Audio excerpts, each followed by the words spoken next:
Now, I don't know whether to say if APC Counsel or Bola Ahmed Tinubu and Shetima's Counsel are very, very manipulative in nature. They want to continue playing pranks on those who they claim are their victims. Now, yesterday in court, there was something, just like I promised, I'm going to explain each line in different videos so that it will be a clearer understanding and to make my viewers understand what happened in court. Now, there have been this claim of and 25% that have been lingering lately, and yesterday Mahmood decided to, one of the APC council decided to make a move to request that and 25% should be amended, thereby fitting into the law so that Bola Ahmed Tinubu will remain the president of Nigeria. But here is what he got right. But let me read what happened. Now, moving to the second point in relation to the 25%, I'll first of all say that there is no dispute as to fact. The only issue is in relation to the interpretation of the relevant aspect of the Constitution in Section 134, which says the candidate must score 25% in 2/3 of the states and the FCT, and this and has been causing numerous problems.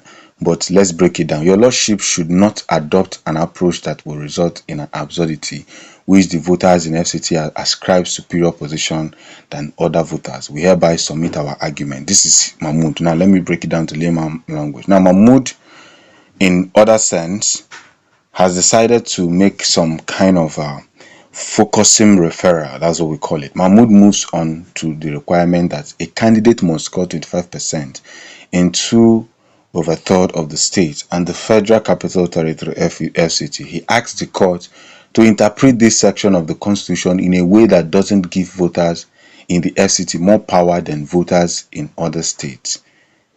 Let me pause there. He said he asked the court to interpret this section. So thereby, the court is interpreting this section of the Constitution.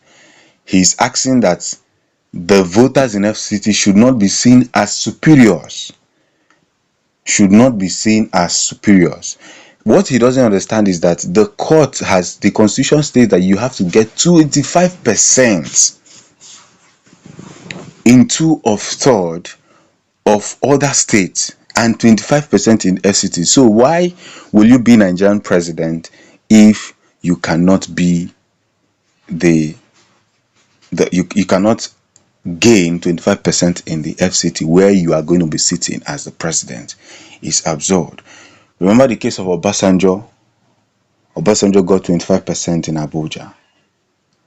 Yaradua got 25%. Goodluck Jonathan got 25%. And even Buhari argued it, saying that it is 100% that was needed for them to become the president. You see, this is what we see in people who are not learned enough. When Mahmoud was busy declaring, I don't mean the Mahmoud that made this motion, but the Mahmoud of the INEC chairman, when he was declaring Bola Ahmed Tinubu president with an unknown statistic, something that cannot be, figured out, or something that cannot be accredited for, he forgot that there was a time that Buhari himself suffered in the hands of Goodluck Jonathan, where he was claiming that it has to be 100%, but the court ruled that and 25% is needed. So no matter how many state votes, if Abuja people don't give their 25%, the president won't win. That is what they forgot. Then he makes a plea that the court should avoid an interpretation that leads to an absurd outcome.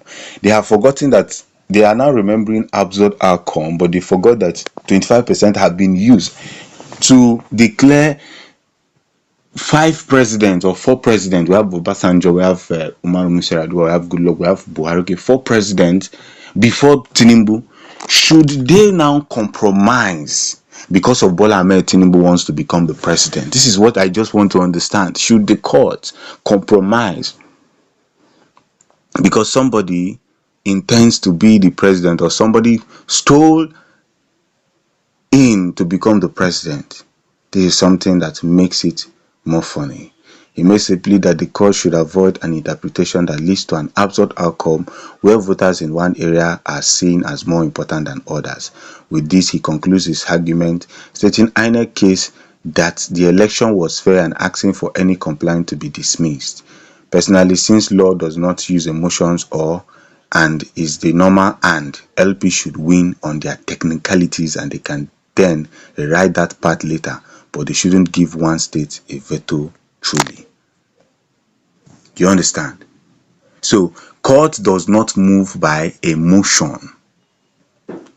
Court does not move by emotion. Because of you are coming now to tell us that they should now change that law of and because your own candidate is now sitting as the president, even though he stole it, even though he's not even qualified to be the president of Nigeria, you now want the court to emotionally consider you and change the law when it was used for 4 presidents before your own candidate. Now, I wonder why some people are trying to amend the constitution. If the constitution mistakenly gives Abuja voters more power than they deserve, it ought to be upheld first, then amended. So, before any kind of amendment will be done, they should first of all obey it. Now that we have P2B, Atiku and Tinubu who are fighting for that seat, it should be used now. You can't amend it when somebody is sitting on the seat. The man needs to come down. Then even though there is going to be a rerun of an election, then they rerun the election. But coming to say that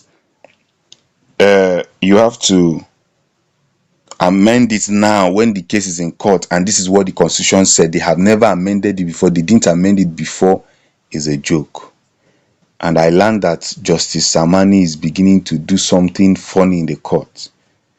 Justice Samani is doing something funny in the court, but all eyes on the judiciary. You ought to be upheld first, then amended, or else we'll be shifting the post when a shot has been fired in the direction of that post.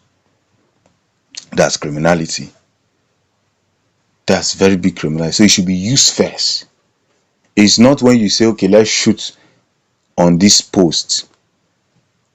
Somebody now shot the post and got it. You now say, no, you're now cancelling it because your own candidate did not get the shot. You want to now shift it to your candidate position so that it will favor your candidate. You see, how long? I don't know how long this criminality will continue in the affairs of Nigeria. I just wanted to translate it, and I'm going to translate more things. We cannot decide to please one man. We cannot decide to destroy Nigerian constitution that controls 200 million people because of one man. Because of one man. If it is done, a lot of criminality will be done in the future. And that is what we stand to explain. The court has its stance. The plea by Mahmoud to amend it will happen after the right people are sworn in. It is now those who are in the legislature to now decide if they really want to change it. If not, that and must stand, and it will always stand. Thanks for supporting the Future News. Peace.